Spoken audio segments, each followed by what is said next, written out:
Bonjour à tous, ou bonsoir, tout dépend de quand c'est que vous regardez cette vidéo. Comme j'en avais parlé lors de la présentation de la chaîne, je souhaite faire des vidéos sur comment j'apprends le japonais. En plus des vidéos sur comment partir vivre au Japon. Je n'ai aucunement la prétention d'enseigner le japonais, mais au travers de ces vidéos, je souhaite plutôt partager la façon dont j'apprends moi-même le japonais. Et dans cette première vidéo, je vais vous parler plus particulièrement de comment j'ai appris les kana, donc les hiragana et les katakana. La première chose intéressante en apprenant le japonais, c'est que c'est un peu comme repartir de zéro. J'entends par là que, vu que le système d'écriture est complètement différent du nôtre, c'est un peu comme repartir aux bases de quand on était à l'école primaire et quand on apprenait l'alphabet, on apprenait à lire, ce genre de choses. Avec le japonais, c'est un peu comme ça, on retourne en enfance et on se retrouve à galérer, ne serait-ce que lire nos premiers mots, à contrario de l'anglais ou de l'espagnol, où là on a déjà l'alphabet qui est le même, donc il y a juste à apprendre les prononciations qui diffèrent bien sûr. Mais le japonais, en plus des prononciations, il y a vraiment tout le système d'écriture qui est complètement différent. Alors l'une des premières choses qu'on entend quand on parle du système d'écriture japonais, c'est « Waouh, c'est super compliqué, ils ont plein d'alphabets différents et plein de caractères différents, les hiragana, les katakana, les kanji, tout ça ». Il faut quand même se souvenir d'un truc, c'est qu'en français, on a aussi deux alphabets différents. Et là, vous allez vous dire « Comment ça, on a deux alphabets ?» Ben non, on a A, B, C, D, E, F, G, jusqu'à Z. Eh ben ouais, mais en quoi ça ressemble à ça? Et oui, les minuscules et les majuscules sont deux alphabets distincts aussi. Alors oui, les minuscules et les majuscules, il y en a qui se ressemblent. Mais c'est le même principe pour les hiragana et les katakana. Alors, ça n'a pas du tout la même fonction, pas du tout du tout. Nous, c'est en début de phrase, on met la première lettre en majuscule et dans les noms propres. Mais globalement, on a aussi deux alphabets différents et quand on a appris le français, on a appris ces deux alphabets. Ouais, les kanji, on en parle? On va garder ça pour une prochaine vidéo, je crois. Alors oui, en plus des hiragana et des katakana, on a quand même les kanji en japonais, qui, on va pas se le cacher, rendent l'apprentissage plutôt compliqué, sachant qu'il y en a plus de 2100 officiels à connaître. Mais ça, il n'y a pas de secret, ça s'apprend avec le temps et de l'entraînement et de la rigueur. Mais on va garder ça pour plus tard. Alors avant de vous parler de comment j'ai appris les kana, je peux pas faire une vidéo sur comment débuter en japonais sans parler de cette chaîne YouTube, qui est la chaîne Cours de japonais, qui est une chaîne francophone, faite par un professeur de japonais, Julien Fontanier. Honnêtement, si vous souhaitez vous lancer dans l'apprentissage du japonais, foncez, allez voir cette chaîne. Vous prenez l'ordre des cours, enfin tout est super bien détaillé, tout est super bien expliqué, du système d'écriture jusqu'à la grammaire. Vraiment, il y a encore des vidéos qui continuent à sortir. Vraiment, foncez. Ça, c'est le premier conseil que je peux donner. Allez voir toutes les vidéos de la chaîne Cours de japonais. Je pense que c'est presque indispensable aujourd'hui. C'est gratuit, c'est sur YouTube.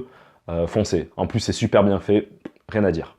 Bon, maintenant, je vais rentrer dans le vif du sujet et vous expliquer comment j'ai appris les kana avant mon voyage au Japon et aussi pendant, ce qui m'a rendu pas mal service, je dois l'avouer. Bon, il n'y a rien de très mystérieux là-dedans, en fait, j'ai juste utilisé des applications sur mon téléphone. Aujourd'hui, quasiment tout le monde a un smartphone, et c'est vrai qu'on peut trouver un grand nombre d'applications qui permettent de faciliter l'apprentissage des langues, dont le japonais. Alors les deux premières dont je souhaiterais parler, c'est Hiraganap et Katakanap. Hiraganap est entièrement gratuite et Katakanap est payante, il me semble. Ces deux applications sont très sympas, avec un système de quiz et des cartes pour chaque kana, avec des moyens mémotechniques pour les retenir. Au début, ça m'a un peu aidé, et après je suis vite passé sur une troisième application dont je vais vous parler, qui s'appelle Kanji Study. Alors Kanji Study, c'est vraiment l'application que je conseille fortement. Pour la partie kana, elle est entièrement gratuite, donc vous pouvez parfaitement l'utiliser gratuitement pour apprendre tous les kana et sans aucun problème. Par contre, si vous voulez aller un peu plus loin et commencer à apprendre les kanji via cette app, à l'heure actuelle, elle coûte 13 €. Je sais qu'elle augmente, le prix augmente avec le temps. Moi, je l'ai payé 12 €, un ami l'a payé 8 €. Je vais vous montrer rapidement à quoi ressemble l'application et comment moi je l'utilise. Alors bon, on voit que sur la page d'accueil, on peut se fixer des objectifs d'études quotidiennes. Ça peut être intéressant si vous voulez vraiment vous mettre à fond sur l'apprentissage, avoir un suivi sur votre apprentissage. Nous, la partie qui nous intéresse, c'est les kana, donc sur le menu kana. Donc on peut voir qu'on a les deux tableaux, les kana, donc les hiragana, et je peux changer sur les katakana en cliquant en bas. Alors nous, ce qui nous intéresse, c'est les study.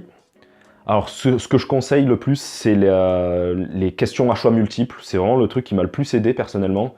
J'ai fait des QCM en boucle, jusqu'à tous les connaître. Alors rapidement, je vais vous montrer les settings que j'utilisais. Alors au début, ce que je faisais, c'est j'utilisais beaucoup le kana vers lecture, et je mettais pas 46, puisque c'est tous les kanas, je mettais par pack de 10. Et en gros, ça prenait aléatoirement les 10, Et tant que je les connaissais pas, je refaisais en boucle ces quiz. D'autres petites options que je conseille, c'est s'arrêter après avoir fait une erreur, ça peut être pas mal, parce que du coup, comme ça, on peut prendre le temps de regarder pourquoi on a fait l'erreur et essayer de se souvenir du kana, d'y aller et se trouver des petits moyens mémotechniques. La deuxième option, pour ajouter des quiz, je la trouve super intéressante dans le sens où si on se trompe, ça va réajouter les questions sur lesquelles on s'est trompé. Donc du coup, tant qu'on n'a pas réussi à faire entre guillemets 100%, on est obligé de les continuer. Et la dernière, no timeout. Personnellement, je trouve que ça met un peu la pression d'avoir un timer, d'avoir 5 secondes pour répondre, je trouve que ça met un peu la pression. Donc c'est pour ça que j'ai préféré le désactiver. Après ça, je pense que ça dépend des personnes. Donc voilà, au début, j'ai vraiment fait en mode QCM, je vais vous montrer vite fait à quoi ça ressemble. Voilà, donc on est sur un QCM, on a le kana qui est affiché et on a 6 propositions. Et donc il suffit de répondre. Et si jamais, avec les options que je vous ai montrées, si jamais vous répondez faux, ça va se remettre dans le tas. Ensuite, une fois que j'ai fait pas mal de QCM comme ça et que je commençais à bien les connaître, je suis passé sur le troisième type de quiz, qui est les kanas vers l'écriture. Alors là, c'est plus un QCM du coup, même si c'est toujours dans l'option QCM.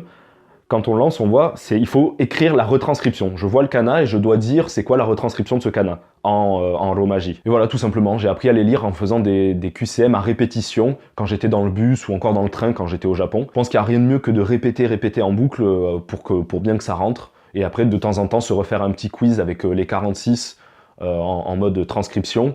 Comme ça, on check si on les connaît toujours bien. Ça se fait assez facilement, c'est assez rapide.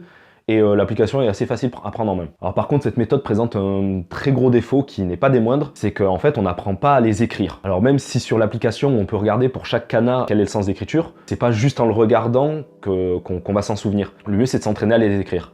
Alors l'application propose un mode écriture, donc qui détecte si on fait bien les traits dans le bon sens et tout. Moi, ce que je conseillerais, et c'est ce que conseille Julien dans ses vidéos cours de japonais, c'est de les écrire sur papier et de les écrire en boucle. De les écrire 100, 200 fois, 300 fois, enfin autant de fois qu'il faut pour que ça rentre, pour que le sens d'écriture rentre.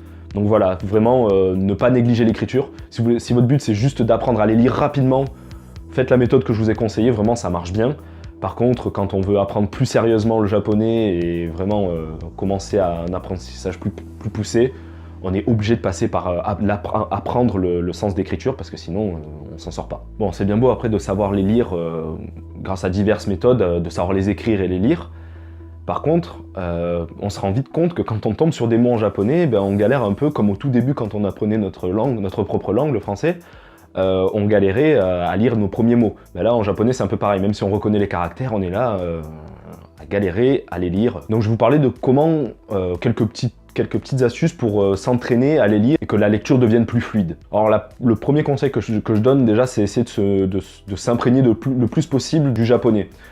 J'entends par là, moi j'utilise beaucoup les réseaux sociaux, notamment Twitter, et donc je suis beaucoup de comptes qui sont en japonais. De comptes de mangaka, ou de comptes en rapport avec l'animation, ou de comptes juste de personnes qui sont japonaises. L'aspect intéressant, c'est vraiment à chaque fois que je tombe sur un tweet, je m'arrête pour essayer de lire tout ce que je sais lire. Bon, c'est vrai que souvent il y a des kanji, donc je me retrouve assez vite bloqué. Mais par contre, tous les kanas, je m'entraîne à les lire. Et comme ça, en fait, je m'entraîne à les reconnaître le plus rapidement possible. Et donc, après, il y a des mots qui reviennent, ce genre de choses. Et vraiment, ça développe des automatismes.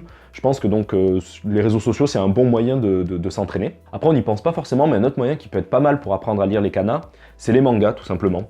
Les mangas en japonais, bien entendu. Comme vous pouvez le voir, les kanji sont retranscrits en kana, et donc du coup, ça fait que techniquement, quand on sait lire les kana, les hiragana, les katakana, on est capable de lire un manga en entier. Alors bien sûr, ça ne nous aide pas à le comprendre, mais déjà c'est un bon début, on arrive à le lire. La compréhension, on verra ça plus tard. Et enfin, pour finir, j'aimerais parler de 2 livres que des amis étudiants en japonais m'ont conseillé. Le premier, c'est Maneki Neko. Comme c'est écrit sur la couverture, c'est méthode de japonais pour les collèges et lycées. Ce livre, je l'ai commencé, il est vachement intéressant parce qu'il y a pas mal de choses qui sont écrites directement en kana, les exercices sont en kana, tout ça. Vraiment, je le conseille. Il coûte pas excessivement cher quand on compare à d'autres livres, il coûte 15 €. Vraiment, ça peut être un bon investissement si vous souhaitez apprendre le japonais. Et le deuxième livre dont on m'a parlé, ça s'appelle Mina no Nihongo. Alors, lui, il est entièrement écrit en kana. Je l'ai pas encore commencé, donc je pourrais pas juger le contenu, mais un ami étudiant en fac l'utilise comme support de cours, donc je suppose que ça doit être une bonne référence. En revanche, celui-là se retrouve être beaucoup plus cher, il coûte 40 €, donc c'est un investissement déjà un peu plus conséquent. Bon, voilà pour ce qui est de cette première vidéo sur comment débuter en japonais. Alors c'était ma méthode sur comment j'apprends les kanas. Encore une fois, ma méthode n'est pas du tout, je pense, la meilleure méthode, mais c'est une méthode comme une autre qui a fonctionné avec moi et qui continue à fonctionner. Et je pense que c'est intéressant, si d'autres personnes souhaitent se lancer et qui ne savent pas trop comment s'y prendre, c'est intéressant d'avoir l'avis d'un débutant comme moi. En tout cas, n'hésitez pas à me dire si cette vidéo vous a plu, ça motivera à faire les suivantes. Je ne sais pas à quel rythme je ferai de ce genre de vidéo, ce sera en fonction des sujets dont je veux parler en rapport avec la langue japonaise, sur les petites difficultés que je rencontre et comment je les surmonte. Surtout, n'oubliez pas d'aller voir la chaîne Cours de japonais. Si vraiment vous souhaitez vous lancer dans l'apprentissage du japonais, cette chaîne, vous la connaissez déjà sans doute si vous êtes tombé sur ma vidéo. Mais si vous ne la connaissez pas, foncez. N'hésitez pas à aimer la vidéo si elle vous a plu et à me laisser un commentaire. Ça peut arriver que des fois je dise des bêtises ou quoi que ce soit, donc n'hésitez pas à me reprendre. Ça fera toujours plaisir d'échanger dans l'espace commentaire. Et surtout, suivez-moi sur les réseaux sociaux, Twitter et Instagram. Et bien sûr, pour ne rater aucune sortie de vidéo, abonnez-vous à la chaîne. Et nous, on se retrouve bientôt pour une prochaine vidéo sur probablement comment partir vivre au Japon. Je vous dis à plus.